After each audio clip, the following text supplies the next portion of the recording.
check, mic check, mic check, mic check.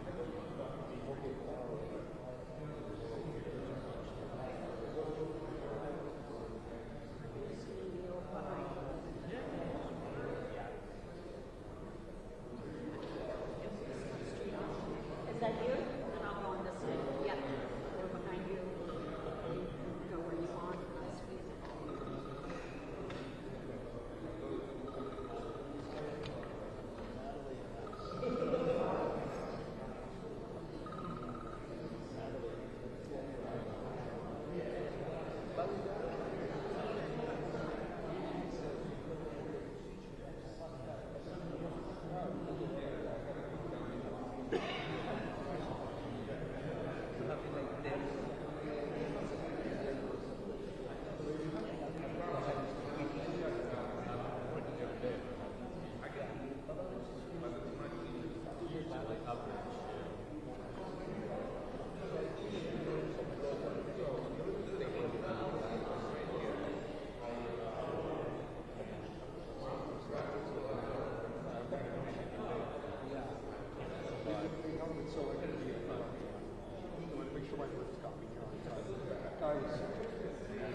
I'll squeeze it.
Well, we're gonna do this in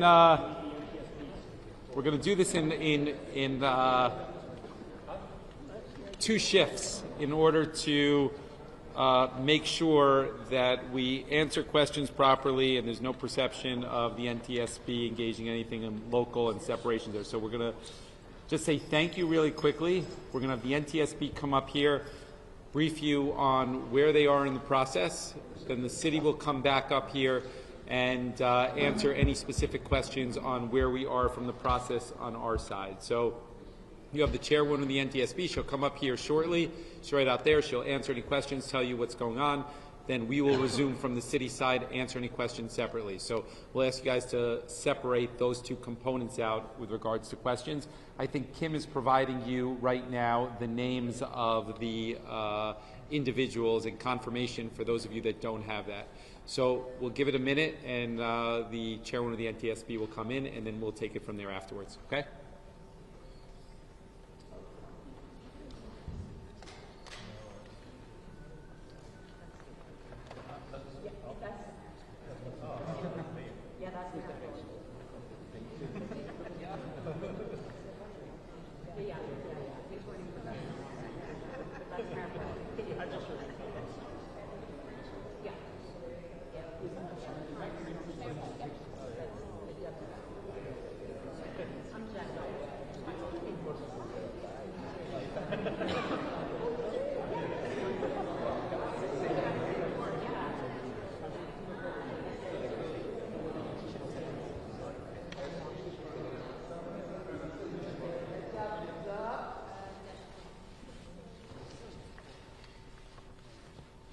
Thank you for joining us. I'm Jennifer Homendy, and I'm chair of the National Transportation Safety Board.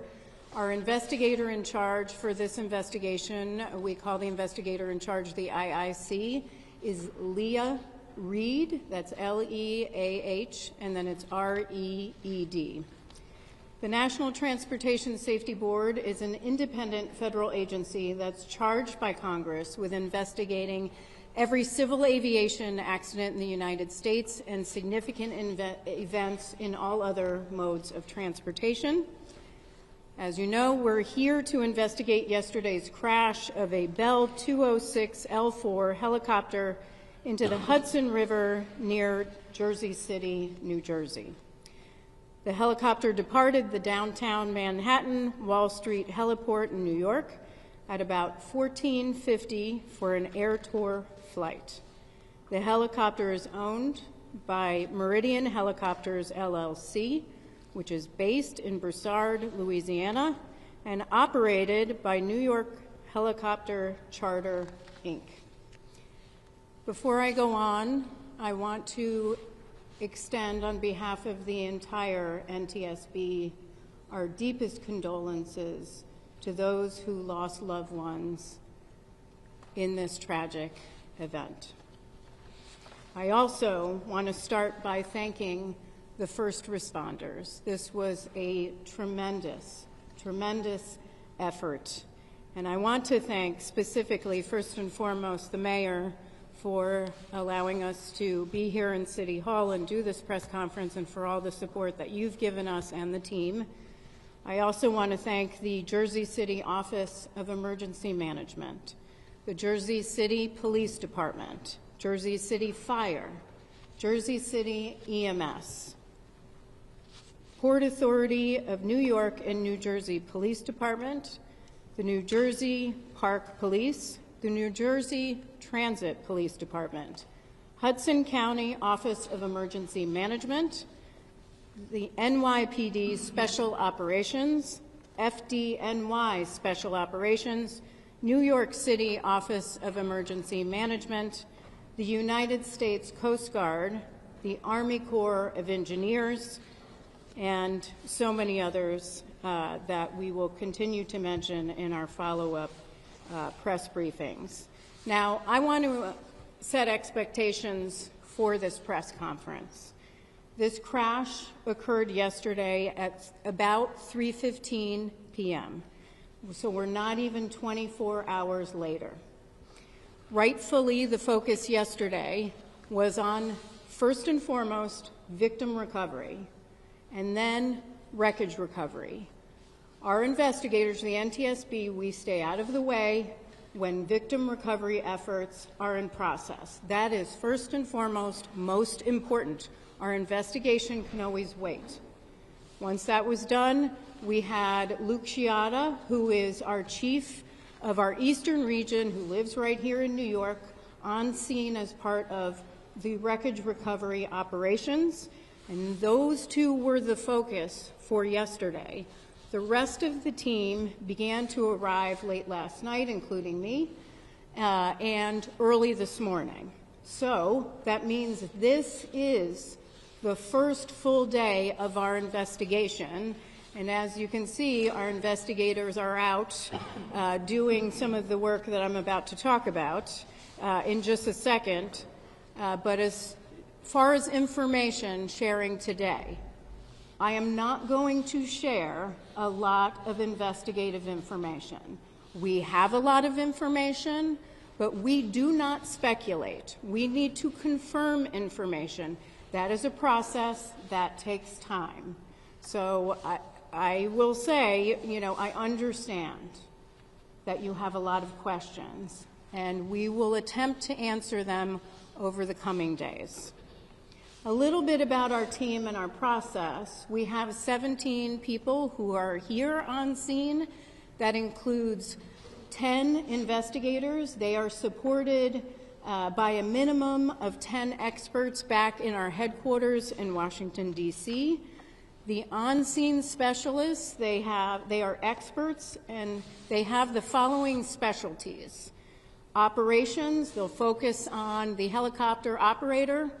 They'll look at the owner of the helicopter itself, and they will look at pilot qualifications and other information. We have experts on helicopter airworthiness, on structures, and on systems. We also have our evidence management team here, as well as our transportation disaster assistance team, which is responsible for working with the family to get them the assistance they need throughout the course of the investigation, not just here on scene, but in the coming days, weeks, and months throughout the investigation to the issuance of our final report, and sometimes for months and years beyond.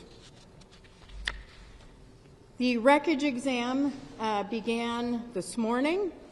Our team, I was there, our team began pulling components and the engine off the wreckage and other components that they would like to more closely examine. Most of their focus was to turn it upright and move the helicopter or the wreckage inside so that they can begin to do a more comprehensive examination and get to the other side of the wreckage that was against the pavement. We also are aware that there are dive teams. The New York Police Department is still diving for components and pieces of the helicopter that we are still looking to recover. Those include the main rotor, the main transmission, the roof structure, and the tail structure, and we appreciate all of their hard work. And then we have a whole team that is collecting the standard information that we normally gather as part of any investigation, which includes pilot qualifications, logbooks, history of the helicopter, maintenance logs, and so forth. We do have the logbooks for the pilot. The pilot held a commercial pilot certificate with rotorcraft and instrument ratings. The pilot reported 450 hours of total flight experience on his most recent medical, which was issued on September 20th, 2024. As of March 29th, 2025, the pilot accumulated about 788 hours of total flight time. We still need to calculate flight time in that Bell helicopter, and I'll have more information on that hopefully tomorrow, because he previously was flying a Robinson 44. Now, what we are hoping is that we are able to get the public to send us any photos or video you may have, or if you want to contact us because you believe that you have information that could be pertinent to our investigation, please reach out to us, provide that information to us. We will get in contact with you at the following email address: witness@ntsb.gov. That's witness@ntsb.gov. Now, I will take some questions. Again, a reminder, I know there will be questions for very detailed investigative information. I am happy to talk about the team, their qualifications, the process. I am not going to speculate on investigative information. We are very factual, and we will provide that in due course. So I will call on you. Please state your name, your affiliation for me. Sure. It's Matthew Chase at Newsday. To the extent you're able to share this, is there a preliminary cause? I realize you gave that early talk. Is there a cause preliminarily that you can share with us? The question is there a preliminary cause? We do not have a preliminary cause. That takes time. As I stated, our team focused on helicopter airworthiness and structures and systems is at the facility with the wreckage, doing the wreckage exam. That takes time. Of course, it takes time to also gather information, records that we need to comb through, so we do not have that at this time. And just to mention, as regarding cause, We will not speculate on cause ever, but we will not be determining any sort of preliminary or probable cause at the scene of an accident.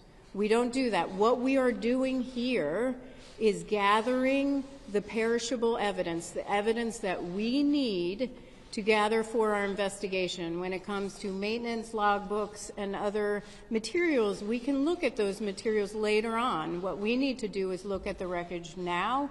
We need to focus on finding some of the additional components and structures that we're looking for, conduct witness interviews, and gather the records that we need. We can review the records later, so that probable cause will not occur for quite some time. Yes, ma'am, and then we'll go here. Can you talk a little bit about the engine, just repeat what you were saying about what you did with the engine today, and what, I mean, this is an obvious answer, but what you hope to glean from looking at the engine? So the question was what we were doing with the engine. Nothing that we would not normally do as part of our standard investigation, where we would have wreckage and we'd start separating some of the components that we always look at, that's standard in our investigation. Of course, we'll have a team that always looks at engines or power plants to evaluate them as in standard course of our investigation. So nothing in particular. But the engine, it was still part of the body? Or had the engine separated? How did you... It was in the wreckage, and so we separated it from the helicopter so we could take a closer look at it in a more upright position. Yes, sir. Ms. Homendy, thank you for taking the question. Sam Brock with NBC News. Broadly speaking, what do you think the physical evidence will tell you about what caused this crash? And then also, this particular company had a couple of serious incidents in the last several years. Do you think that will be relevant to your investigation? The question is, what will us looking at as part of this investigation on scene tell us about cause, and what will we be looking at related to the safety history as part for this particular helicopter company? First of all, we always look at safety history.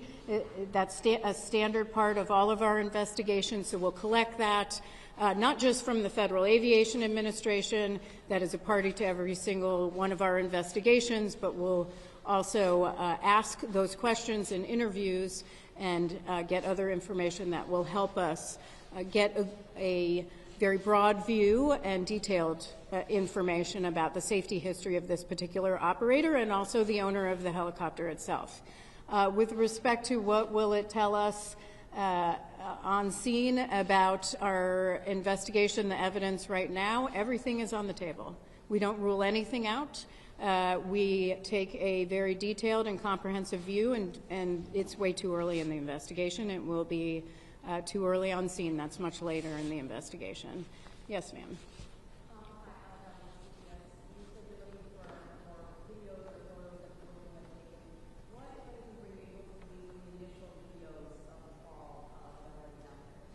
The question is, what have we been able to glean from the videos that are already circulating on social media? Those are very helpful for our investigators, certainly, but a lot of those videos are from a very far distance, and so we'll have to look at those a little bit further back at headquarters, but we're hoping to get some additional videos that provide us information. We don't know what people have recorded or taken pictures of that could be helpful in an investigation. We have found in past investigations, and I'm just thinking of one that I went to in Ketchikan, Alaska, a mid-air collision where photos from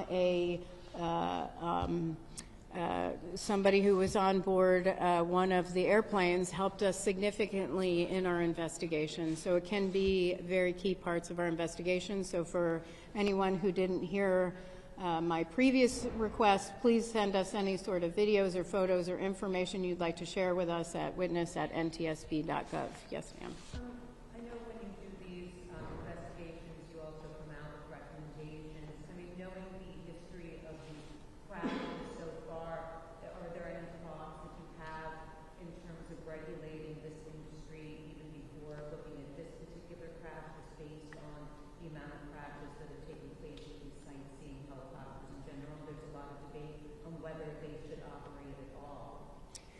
So the question is, do we have any sort of concerns or have we issued any sort of safety recommendations in the past about these type of air tour operations?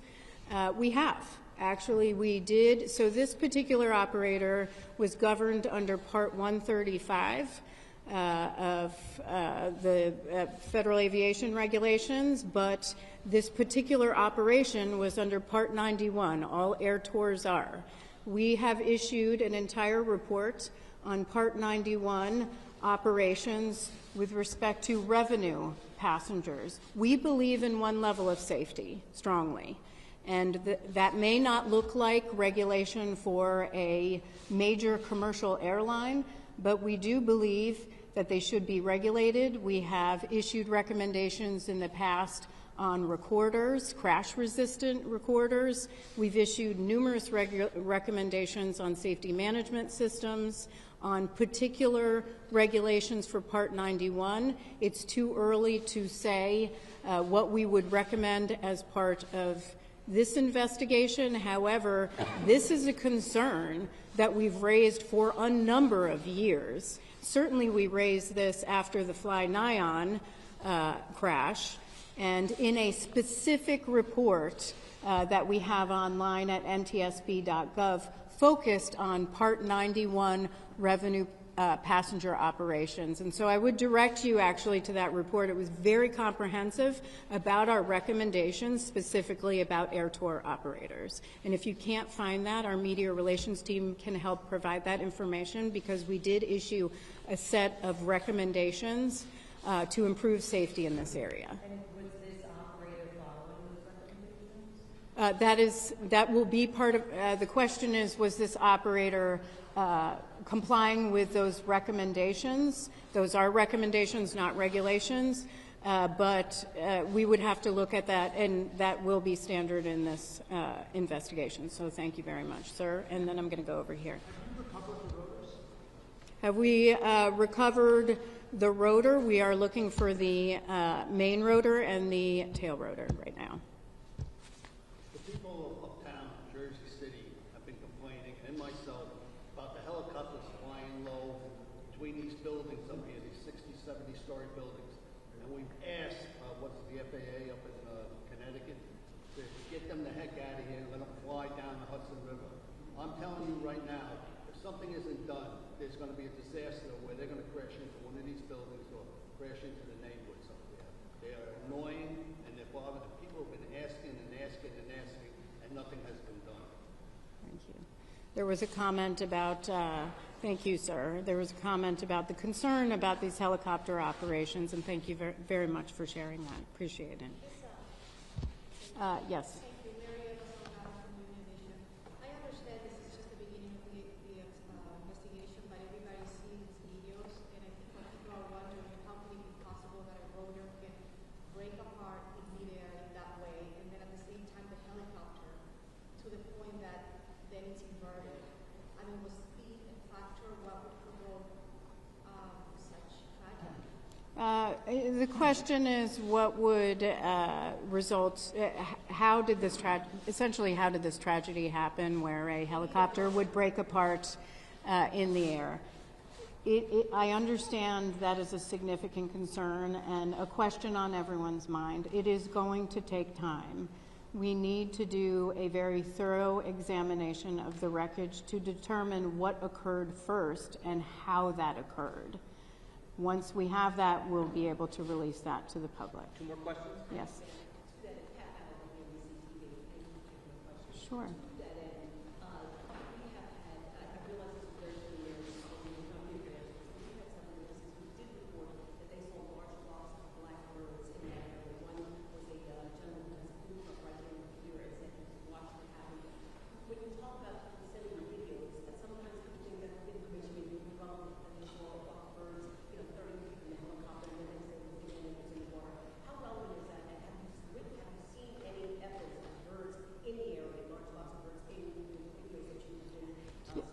Yeah, great question, because I think sometimes people are reluctant to really reach out to us because they may not think something is relevant to our investigation. So the question was on reports of a large flock of birds in the area shortly before the crash. We are aware of those reports. We discussed it this morning. It's something we will be looking into. What I will say to the public, if something struck you as different, or maybe you paused, or it crossed your mind that maybe it's something you would like to share with our investigators, there's no downside, please, in sharing that information with us.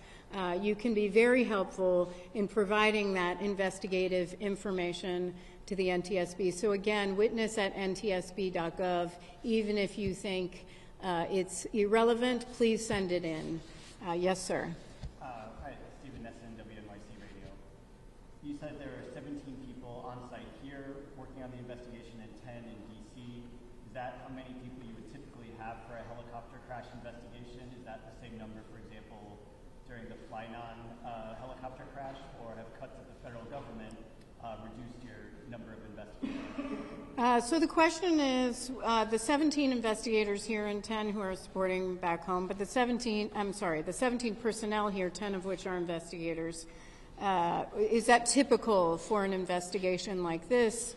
How would it compare to Fly Nyon, and would it be less as a result of any sort of cuts to the agency? First of all, let me address the agency. We have not experienced any personnel losses other than typical retirements in our agency. Our agency has been provided with, by the administration, thank you, an exemption from the deferred resignation program. We got a hiring exemption for several investigative positions within each of our transportation modes, so we can bring our numbers up to help us in our investigation, and that is critical. So we have not suffered in any way. With respect to comparison on Fly Nyon, I don't know how many investigators were here on Fly Nyon. Certainly our media team can provide that to you. It really isn't, what I will say for our investigations is when an accident occurs, we look at what might be areas we want to look into. How many people can we send based on the rest of our workload?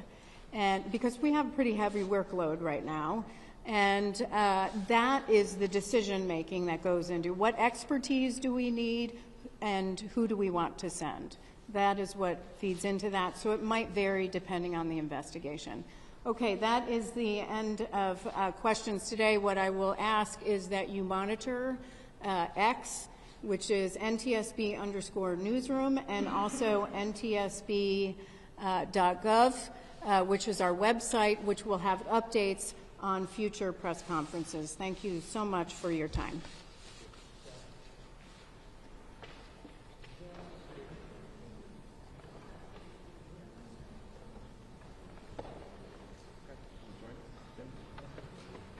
Okay. If there's any questions to our emergency management or director of the police, we can answer those as well. If not, we'll close it out and say thank you for coming. Do you know, was there a black box? I know it was maybe NTSB question, but do you know if there was a black box? Want to speak to that, Greg? Black box question. At this point, we have been advised that it was recovered. That's part of the dive operations that's currently underway. There is a black box? I don't know, but if there is, that's part of the dive operations that's currently underway. The NYPD scuba. Louder. Yeah, the NYPD scuba team, as indicated by the chair, has been assisting us since the last evening. They're doing a comprehensive search of the crash area. If in fact that item is recovered, that'll be turned over as part of the evidence. You don't know if I don't know if this, right. But is it possible that this model does not have a black box? I have no idea. That would have to be directed to. Yes, Pat.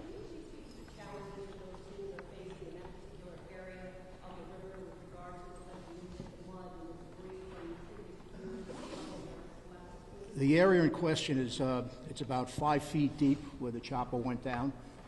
It's a very rocky substance on the bottom there. So there was challenges for the scuba people to get in there.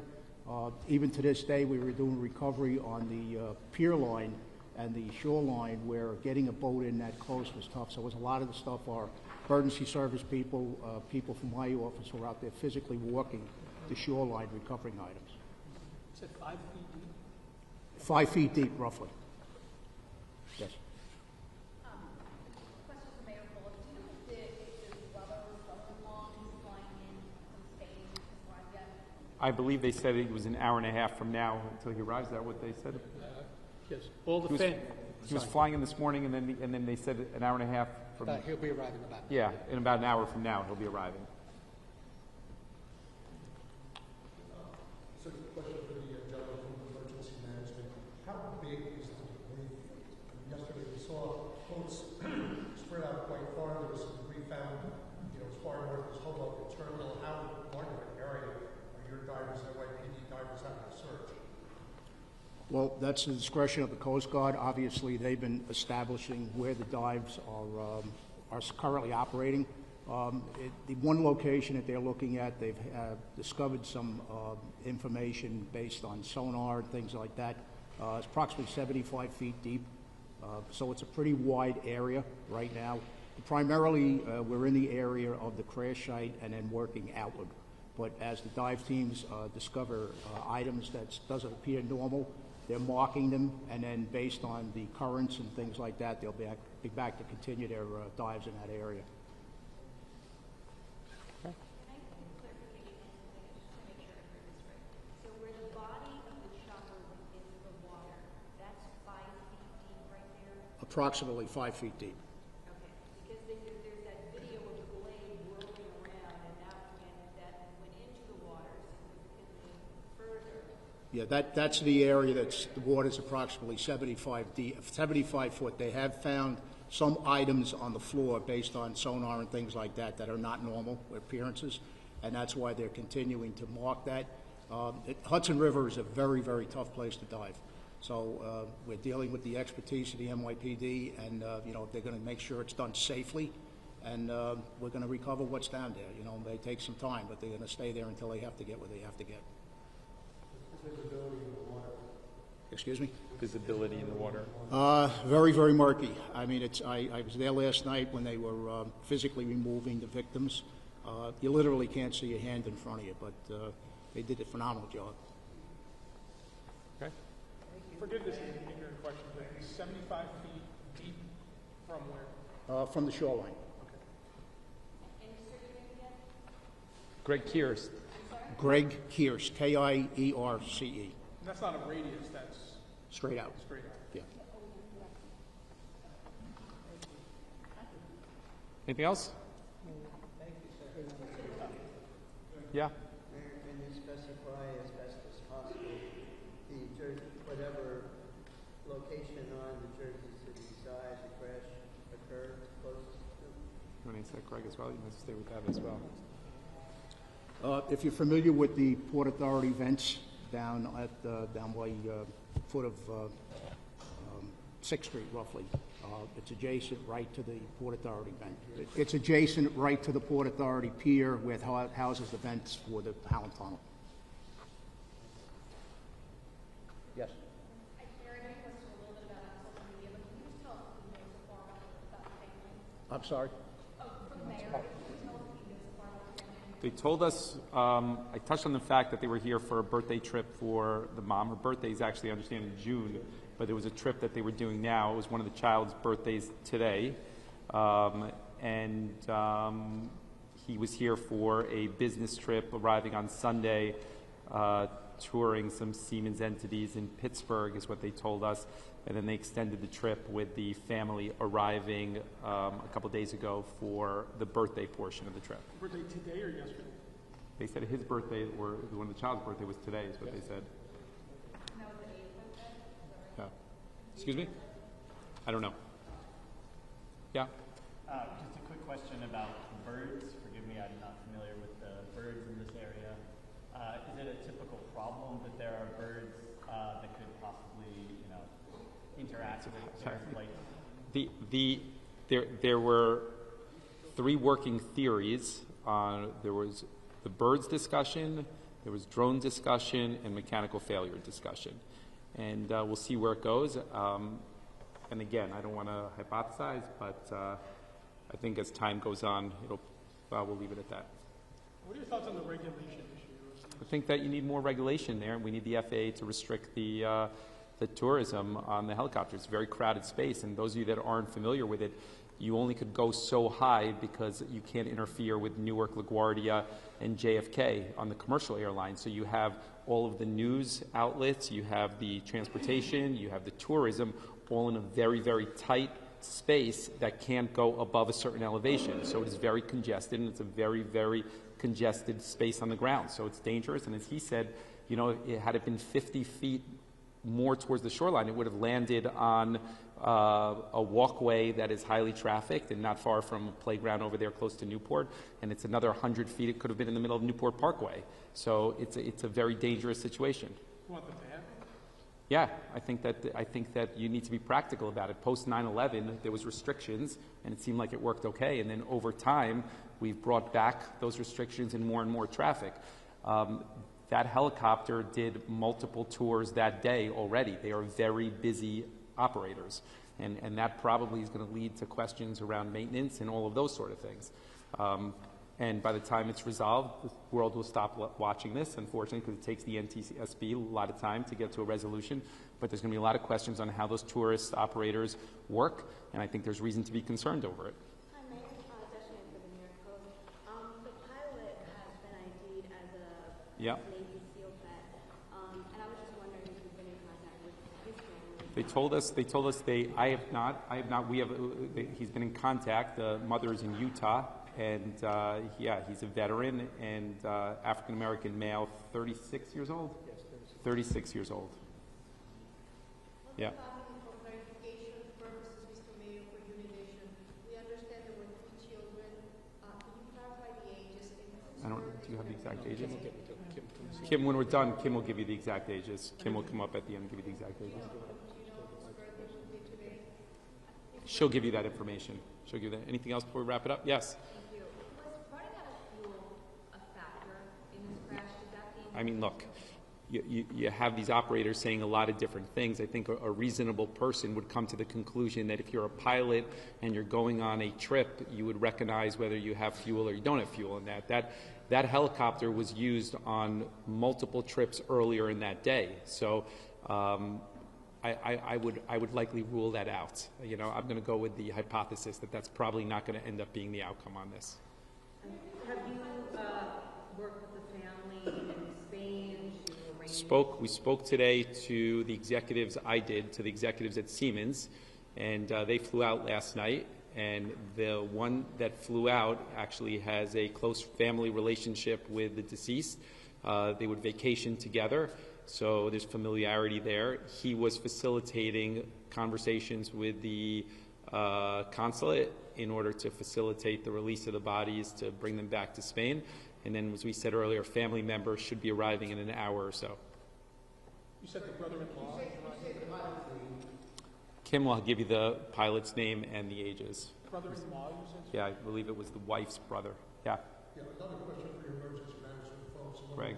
Items that the divers are looking for, does that aircraft have a black box, or are you looking for that? Whatever items, as I say, I'm not familiar with whether there's a black box or not on that type of an aircraft. What they are looking for now in particular is a transmission, the rotors, and other associated items associated with the actual engine and things like that. When the chopper was taken up, it was very, very seriously damaged. So as the NTSB chair had said, it was delivered to the Army Corps of Engineers via boat. And this morning they were over there first thing doing their first portion of the investigation. But as I mentioned, there were some items that were found on the sonar that is a matter of interest, so they are continuing to do their dives. Weather permitting, of course, you know, it's a tough, very choppy out there today, but they're the best at what they do.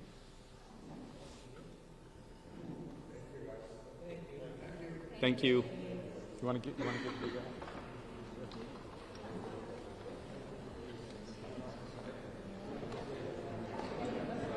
Okay, if everybody's ready, I can give the names. If I could give them once, that would be great. If everybody is ready, everybody have pen and paper? Okay. Hey, Director, how are you? They're asking if you guys can just get down because they're just... Wait, guys. Are you going to be doing a camera? They're asking you to, they're yelling at you. She's not saying anything that's for the camera. She's just giving a name. I'll wait till you're ready. Okay. I will give names and spellings, and I'll do it twice. I'll go back over. Please forgive the pronunciation. Augustine Escobar Canidas.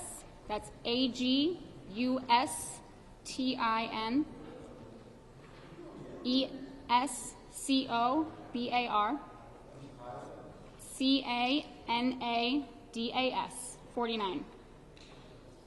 It's the father.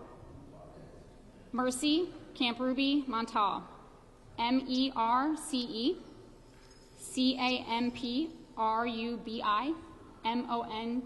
MONTAL, 39. That's one word? Yeah, that's 3 names.